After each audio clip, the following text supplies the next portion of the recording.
as the main architect of the Indian Constitution, Dr. B.R. Ambedkar has rightly said that liberty, equality and fraternity are not to be treated as separate items in a trinity. If one consider or divorce them from one another, this would be a great disrespect to the Indian democracy. So this tells us that how important the Constitution of India is for the Indian democracy. In the year 2015, the Government of India, and to be specific, the Ministry of Social Justice and Empowerment, has declared the 26th November every year to be celebrated as the Constitution Day. So the Constitution Day is celebrated on 26th of November every year since the year 2015 to commemorate the adoption of the Indian Constitution. So Indian Constitution was adopted in the year 1949, that is 26th November 1949, and it came into effect on 26th January 1950. So in today's video, that is the special video, and my name is Aisha, we will be talking about the Constitution Day 2024. So let us begin. So if we talk about the Constitution Day, so the Indian Constitution has emerged from a long freedom struggle, that is the British almost ruled India for around 150 to 200 years, and the father of the nation, Mahatma Gandhi, led the Indian freedom struggle, and in the year 1947, India finally gained independence from the colonial rule. So and a vision for an independent democratic nation. So the Indian freedom struggle, or the freedom fighters of Indian freedom struggle, they all dreamt for an independent and a democratic nation, and in the year 1947 we were able to achieve it. As Mahatma Gandhi has said, the spirit of democracy cannot be imposed from without, it has to come from within. And if we talk about the Indian Constitution, then the power lies in the hands of the people of India. So the people of India is where the real power lies in the democracy or the Indian democracy. Then this sentiment embodies the driving force behind India's constitution, an inherent desire for justice, freedom and equality. Justice, freedom and equality is what we have always desired for. Then the Constitution was designed to uphold democratic values. It simultaneously addressed the unique challenges India faced following centuries of colonial rule.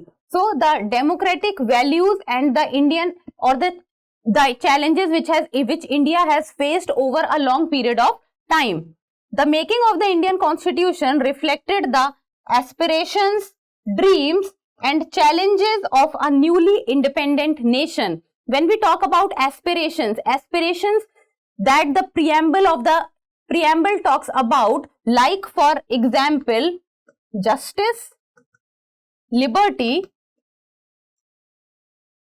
equality or fraternity. Then if we talk about the dreams that the millions and the billions of Indians saw at that point of time, and the challenges, because democratic India has just become democratic in the year 1947, and to run such a big country which was very populous plus very big in size, plus there were so many provinces that needs to be dealt with. So India possessed a challenge in itself. Then Dr. B.R. Ambedkar, who is considered to be the main architect of the Indian Constitution and also the chairman of the drafting committee which formed the Indian Constitution, one of the key architects of the Constitution, has highlighted the transformative role, and he talked about, we are going to enter into a life of contradictions. In politics, we have equality. But in social and economic life, we will have inequality. And social and economic life is what the DPSP, that is the Directive Principles of State Policy, also talks about. We will have inequality. If we continue to deny it for long, we will do so only by putting our political democracy in peril. So this is what the main architect of the Indian Constitution, Dr. B.R. Ambedkar, talked about. Now, let us start with the historical background, that how the Constitution of India was formed and what major steps, or how the Constituent Assembly of India actually was formed and the Constitution of India came into being. Then, the Indian National Congress, the foremost political party or the political body in the struggle, relentlessly campaigned for a representative and democratic system. Now, democratic system, when we talked about, so we always say that India is a democracy. India is the world's largest democracy. So, it means that people of India have the power to elect its representative. So, the election is how the representatives are chosen, and who elect them? The people of India elect them, and that is what the democratic system is all about, that the ultimate power lies in the hands of the people of the nation. Then there were two crucial missions that play a pivotal role in laying the Constituent Assembly or the groundwork for the formation of the Constituent Assembly, and this was the Cripps mission and the Cabinet mission. And before that, let us look at few of the important points also. So what happened in the year 1934 was that M.N. Roy, who is a pioneer of the communist movement in India, he proposed the idea of the formation of a Constituent Assembly for the formation of the Constitution of India. Then in the year 1935, INC, which is the Indian National Congress, also forwarded the idea of the formation of a Constituent Assembly for the formation of the Constitution of India. So for the very first time, M.N. Roy in the year 1934 proposed the idea of a Constituent Assembly, and in the year 1935, Indian National Congress for the very first time forwarded the idea of the Constituent Assembly. Then in the year 1938, Jawaharlal Nehru, on behalf of the Indian National Congress, talked about that the formation of the Constitution of India needs to be done within India. Any external interference must not be done with the formation of the Constitution of India. Then in the year 1940, for the first time, the British accepted the idea of the Constituent Assembly in the August Offer. So in the August Offer, British for the very first time accepted the idea of the Constituent Assembly or the Dominion of India in the year 1940. Then came the Cripps mission in the year 1942, and then the Cabinet mission played its own part in the year 1946. Now let us discuss in detail about the Cripps mission and the Cabinet mission, because these two missions were the most important with regard to the formation of the Constituent Assembly. So the Cripps mission in the year 1942, the Cripps mission was sent to India by the British government in the year 1942, and this was during the World War II. So the World War II at this point of time was going on, and the leader was the Sir Stafford Cripps. Then the mission aimed to secure Indian cooperation and support for the British. So they wanted India must support British in the World War II. Then the mission proposed giving Indian dominion status. For this mission, the mission proposed giving the Indian dominion status after the war ends, or after the World War ends, then India will be given the dominion status with the right to secede from the British Commonwealth. With the right to secede from the British Commonwealth if it choose to do so. Then the main point was that it offered the setting up of an Indian Constituent Assembly to draft a new constitution. So this was the point, that with regard to the formation of the Constitution of India or for the formation of the Constituent Assembly, this point is very important for us, that it also offered setting up of an Indian Constituent Assembly to draft the new constitution with members partially elected by the provincial assemblies and nominated by the princely states. So partially elected and partially nominated. It was not completely nominated or completely elected. Partially elected, partially nominated. So, and the provinces were given the option to opt out of the Indian union. So the provinces also got the power that if they wanted to be a part of the Indian Union, they can do so, and if they wanted not to be the part of the Indian Union, they can also opt out of it. So this proposal of the CRISP mission was outrightly rejected by the Indian National Congress and the Muslim League. So both Muslim League and the INC rejected the CRISP mission. But what you need to remember it is that setting up of an Indian Constituent Assembly was one of the proposals of the CRISP mission. Then came the Cabinet Mission in the year 1946.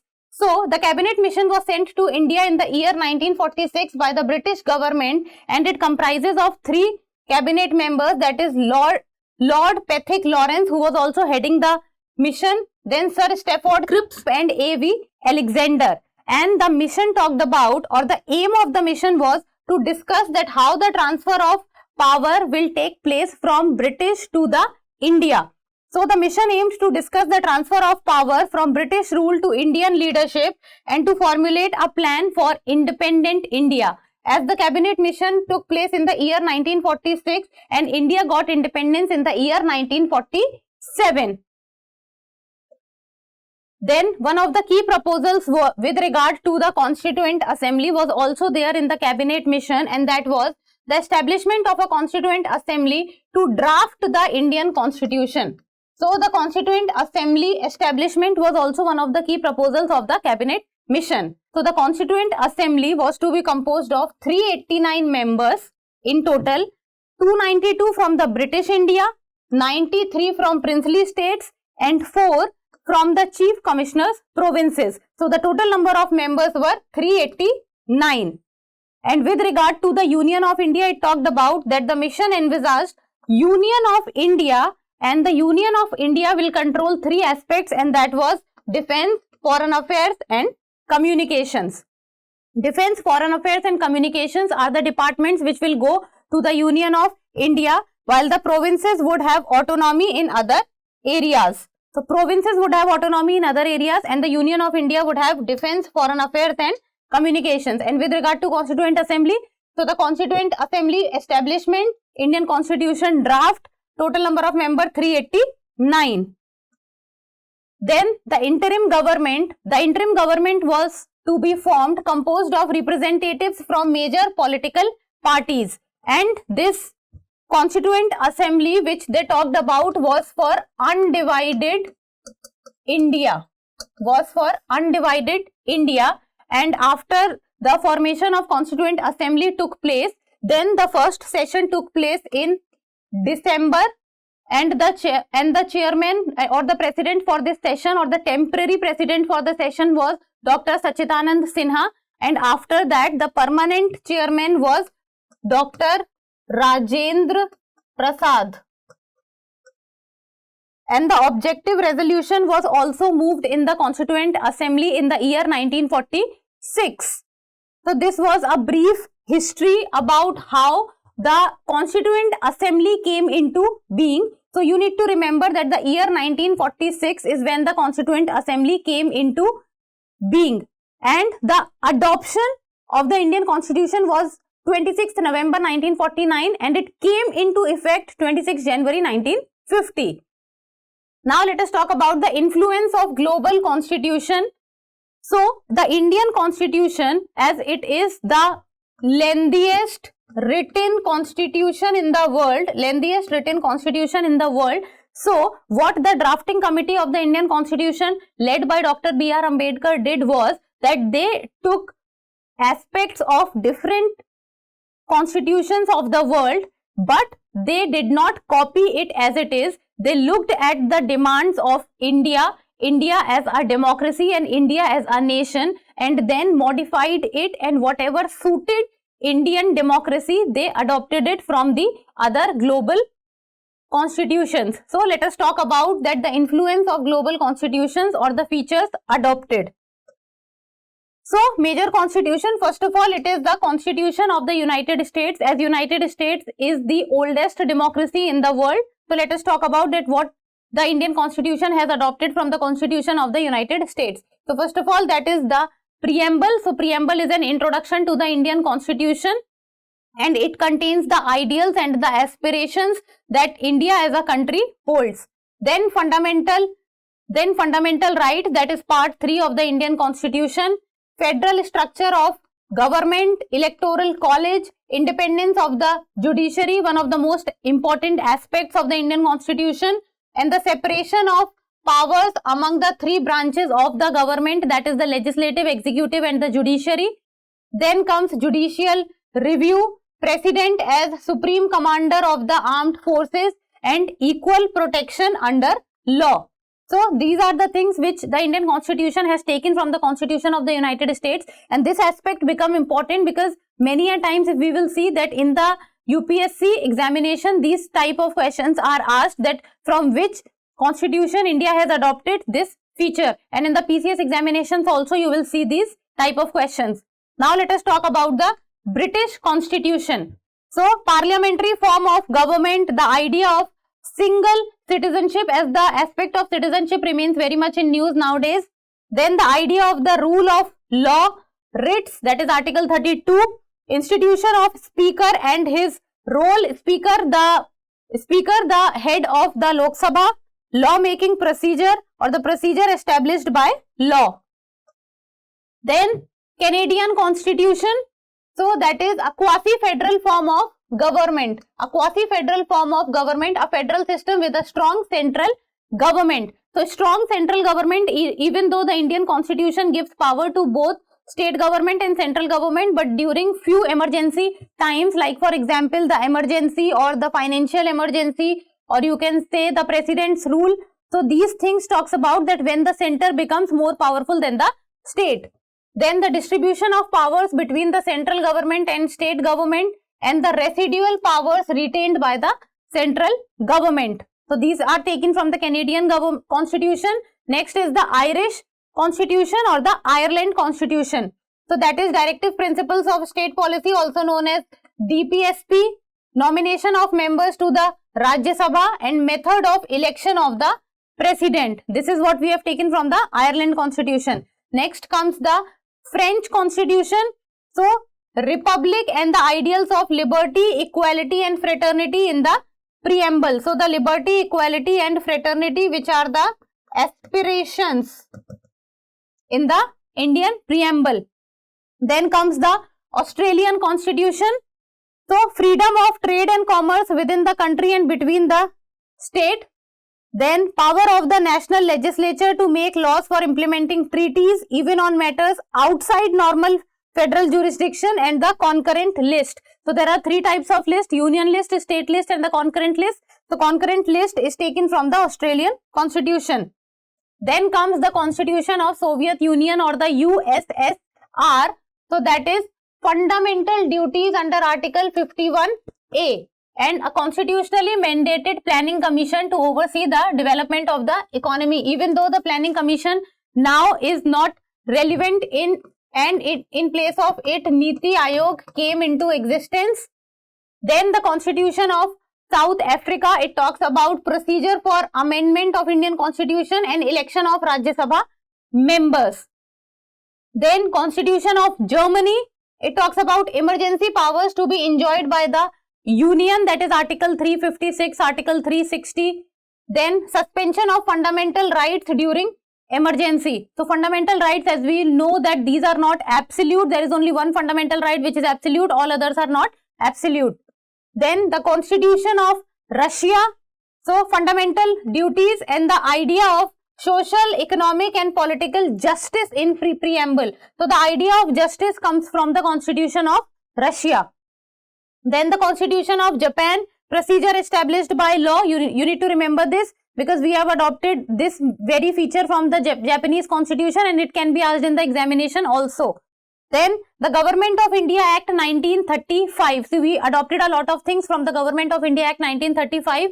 Few of them are Federal Scheme, Emergency Provisions, Public Service Commission, then the Office of Governor, Judiciary, Administrative Details. Then South Africa, constitutional amendment process and Rajya Sabha election system. Japan, procedure established by law for judicial processes. Soviet Union, USSR is fundamental duties, justice ideals.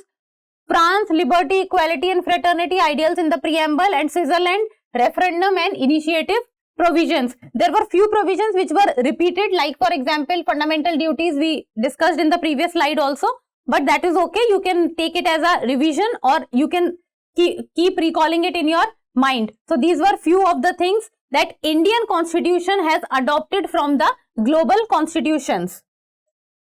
Now the next aspect that we will be talking about is the committees formed for drafting the constitution. So India, which has such a large constitution and the lengthiest written constitution in the world, so it must have taken much time and so many people must have been involved in the formation or the drafting of the Indian constitution. So it required committees to do that. So let us talk about those committees. So the Constituent Assembly established various committees to draft and refine the constitution. Some notable committees include, so the most notable committee was the drafting committee, because it was the drafting committee which was chaired by Dr. B.R. Ambedkar, and this drafting committee was responsible for the formation of the complete draft of the Indian constitution. So let us talk about this committee first. So the member and the role we will be talking about. So let us talk about the members. So first is Dr. B.R. Ambedkar, who was the chairperson of the drafting committee. Then N. Gopalaswamy Iyengar, Aladi Krishnaswamy Iyer, K.M. Munshi, Muhammad Sadullah, B.L. Mitter, D.P. Khaitan or T.T. Krishnamachari. So they were the members of the committee. Now let us talk about the committees of the Constituent Assembly of India. So first we talked about the drafting committee. Now we are talking about the committees of the Constituent Assembly of India. So first we will be looking at the name of the committee, then who chaired the committee, and then what was the very purpose of that committee. So first is the drafting committee chaired by Dr. B.R. Ambedkar.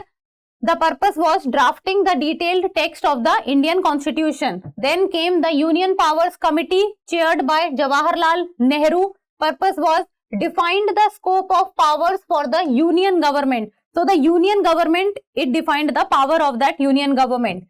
Union Constitution Committee, the chairperson was Jawaharlal Nehru. Then recommended the framework for the Union government, or how the Union government would be and how it will work. So the complete framework was given by it.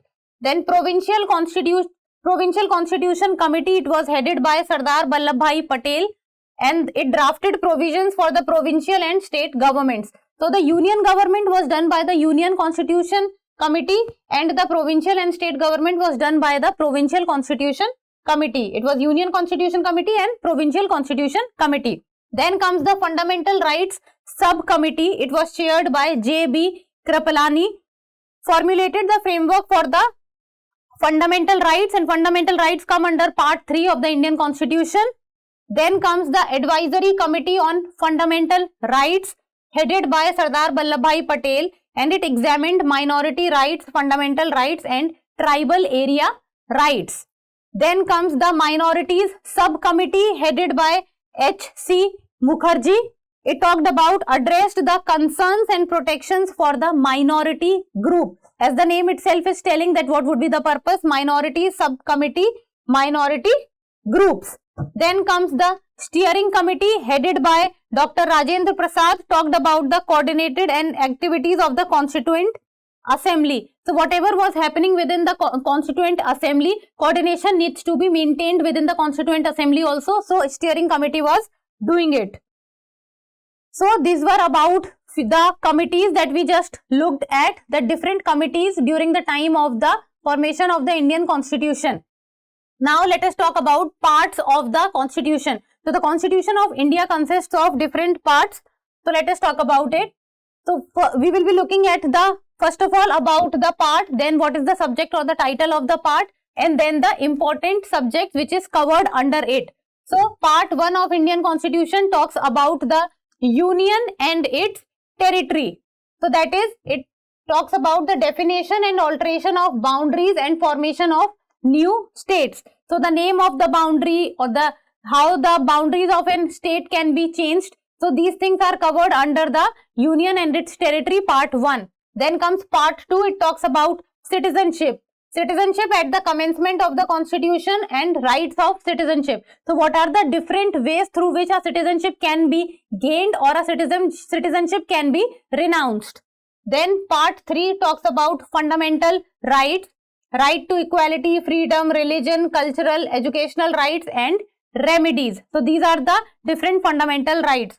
Then part 4 is DPSP, that is Directive Principles of State Policy. It talks about the economic and social principles, Gandhian principles, directive principles of foreign policy. Always remember that DPSP does not talk about political principles, it only talks about economic and social principles. Then comes part 4A, that is fundamental duties. Fundamental duties of citizens. So what are the duties a citizen must also possess towards its country? Part 5 is the union, executive, legislature, judiciary at the union level. So how it will function at the union level. Then comes part 6, the state. So how the executive, legislature and judiciary will function at the state level, because India works at 2 levels, that is union and state. So first at the union level, then at the state level. Then comes the part 7, that is states in the B part of the first schedule, that is it was repealed by the 7th amendment. So the part 7 was repealed by the 7th amendment. Then part 8, it talks about the union territories, that is administration and governance of the union territories. Union territories are directly governed by the center. It can be headed by a lieutenant governor, it can be headed by a administrator also. Then comes part 9, that is panchayats. So the 73rd Constitutional Amendment Act is about panchayats, and the structure, powers and responsibilities of Panchayati Raj institution, that is PRI, and they work at the grassroots level. Then comes the part 9A, that is the municipalities, that is 74th Constitutional Amendment Act, through which they were added. The structure, powers and responsibilities of the urban local bodies. Then comes part 9B, that is the cooperative societies. So the regulation and governance of the cooperative societies, and all these works at the grassroots level. Then part 10, that is the scheduled and tribal areas, that is part 10, administration of scheduled areas and tribes. Then comes part 11, that is relations between the union and the state. It talks about the distribution of legislative and administrative powers between the union and the state. Then comes part 12, and it talks about finance, property, contracts and suits. Then division of revenues, public accounts and borrowing between the union and the states. So between the union and the states, finance, property, contracts and suits. Then part 13, it talks about trade, commerce and intercourse within the territory of India. That is freedom of trade and commerce within India. Then comes part 14, and part 14 talks about services under the union and the states. It talks about the public services and the public service commissions. So there are UPSC is the Union Public Service Commission, then there are different state public service commissions also. Then comes part 14A, and it talks about tribunals, administrative tribunals and other tribunals. So this is the exact line which is given in the constitution, that is administrative tribunals and other tribunals. Then comes part 15, it talks about elections. So that is election commission and how the election must be conducted. Then comes part 16, it talks about special provisions relating to certain classes, that is special provisions for scheduled caste, scheduled tribes, backward classes and the Anglo-Indian, even though the provision of Anglo-Indian has now been removed. Then comes part 17, that is official language. Hindi as the official language, regional languages and the use of English. Like for example, the English is used whenever the Supreme Court gives or the judiciary gives any decree, it is given in English and specifically in the Supreme Court. Even though the regional languages can be used, but permission needs to be taken for that. Then comes part 17, and that is the emergency provisions. So national emergency, president's rule and the financial emergency. So the three different types of emergencies. Then comes the part 19, and that is miscellaneous. So it talks about the explanations and clarifications on various provisions. Then comes part 20. So we have done from part 14A, 15, 16, 17, 18, 19, and now comes part 20. Part 20 talks about the amendment of the constitution. That is, what is the procedure for amending the constitution. So Indian constitution is not very difficult to amend and also not very easy to amend. Then comes part 21. It talks about temporary, transitional and special provisions. That is, temporary and special provisions for certain states. Example, Jammu and Kashmir. So the special status are also given to many states in India. Then comes the part 22. That is, short title, commencement, authoritative text in Hindi. Authoritative text in Hindi. So it talks about the citation of the constitution. Now let us talk about the schedules of the constitution. The way there are different parts in the Indian constitution, so the same way different schedules are also given under the Indian constitution. So let us talk about first schedule. So the first schedule talks about the territories of India, that is states and union territories. So India consists of different states and different union territories. Second schedule talks about the provisions relating to emoluments, that is salaries and allowances of the president, governors, judges, etc. Schedule 3 talks about forms of oath or affirmations. Oath of affirmations or oaths that to be taken by the elected officials. Then comes fourth schedule, allocation of seats in the Council of States, distribution of seats in the Rajya Sabha. Fifth schedule, administration of scheduled areas and tribes. Very important question can be asked from this. That fifth schedule is administration of scheduled areas and tribes. Control and administration of scheduled areas and tribes. Then comes the sixth schedule, that is administration of tribal areas in the northeastern states, and there are 4 states, that is Assam, Meghalaya, Tripura and Mizoram. So autonomous district councils, that is ADCs. Then seventh schedule is division of powers. So union list, state list and the concurrent list. So the 3 types of list that Indian constitution possess. Then comes the 8th schedule. It talks about languages which is recognized by the Constitution of India. So that there are 22 recognized languages, even though initially there were not 22, there were around 14, but other languages were included by the amendments. Then comes 9th schedule, and that is validation of certain acts and regulations, protection of land reform and other laws from judicial review. Then 10th schedule, it talks about provisions relating to disqualification on the grounds of defection, that is the anti-defection law. Then comes the 11th schedule. It talks about powers, authority and responsibilities of the Panchayat, 73rd Amendment Act, 29 subjects under the Panchayati Raj systems, and the 12th schedule talks about the powers, authority and responsibility of the municipalities, 74th Constitutional Amendment Act, and it talks about 18 subjects under municipal governance. So Panchayat has 29 subjects and municipalities has 18 subjects. So these were about the different schedules of the Indian Constitution. See, parts and schedules question can directly come into your examination. You need to be very, very clear about it.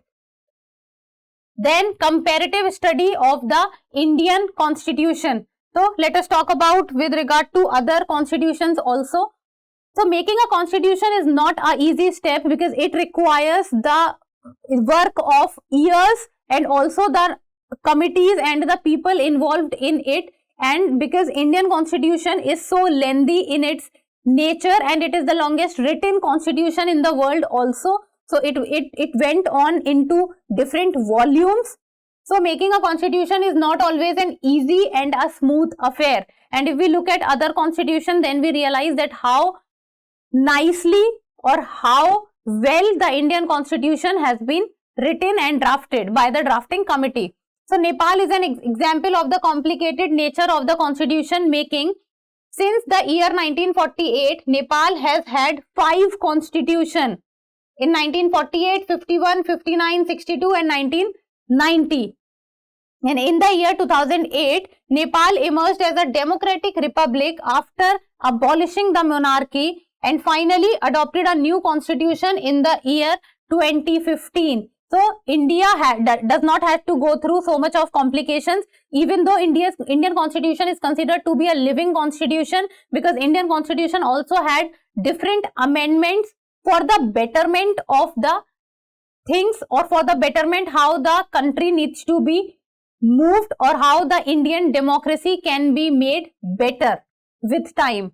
Then India and Pakistan both gained independence in the year 1947 and embarked on their journeys as independent nations following contrasting trajectories. And India and Pakistan, even though gained independence almost at the same time, but as of now the situation in both countries are very different. Then, while India's constitutional framework has largely upheld democratic principles and institutional stability, Pakistan has experienced over many amendments and also 3 major military coups in the year 1958, 77 and 1999, and because of which there has been a continuous instability. The political instability has been continuous in Pakistan due to the constitutional interruptions and authoritarian influences. While on the other hand, if we talk about, then India has been politically stable. India has been able to amend its constitution to include what is right with regard to the moving democracy and what remains relevant with regard to the moving democracy. Even though India also had 100 plus amendments till now, and these amendments has worked in a positive manner. Then, as B.R. Ambedkar has famously said that political democracy cannot last. Political democracy cannot last unless there lies at the base of its social democracy. So, social democracy at the core or at the base is very, very important for any democracy to move forward, which means a way of life which recognizes liberty, equality and fraternity as principles of life. So, this is what the Dr. B.R. Ambedkar has said. And then if we talk about the liberty, equality and fraternity, so the preamble of the Indian Constitution talks about few of the aspirations and also few of the ideals. So, if we talk about the aspirations, so there is equality, equality of opportunity and status. Then comes justice. Justice is of 3 types, that is social justice, economic justice and political justice. Then comes thought, then comes belief, then comes worship. So, equality, justice is of many types, that is, you can say 3 types of justice. Then there are other aspects also, like for example, thought, belief, worship. Then if we talk about the other aspirations, equality, justice, then there is liberty and then there is fraternity also. Fraternity means brotherhood, to live peacefully with each other, and also an individual lives a dignified life. Then there are few of the ideals also, like for example, that India is a secular country, India is a socialist country, India is a democratic country, India is a republic country. So, and the most important part which the Constitution of India and also the preamble of India talks about, that the ultimate power lies in the hands of the people of India. The ultimate power lies in the citizens of India. So, it is the people of India who elect its representatives, because India is a democracy and India has a representative government, and it is the people of India who selects who will represent them. So, on this occasion of the Constitution Day, also known as the Samvidhan Divas, so we have brought this special episode, and there are other episodes also which will be coming on the same ground, and will be covering other aspects of the Indian Constitution and how the Constitution was formed, what is the role which the Constituent Assembly has played, different schedule, different parts, and whatever the different criteria can be brought from the Constitution, and what explains the Indian Constitution to you, and also which is very, very important from your exam respect. So, this was our special take on the Constitution Day, also known as the Samvidhan Divas, on 26th of November. So, that's all for today. Thank you so much for watching. Till we meet next time, keep reading, keep writing and keep subscribing to the channel. Thank you. For more informative content, like, share and subscribe and do not forget to press the bell icon to get the notifications.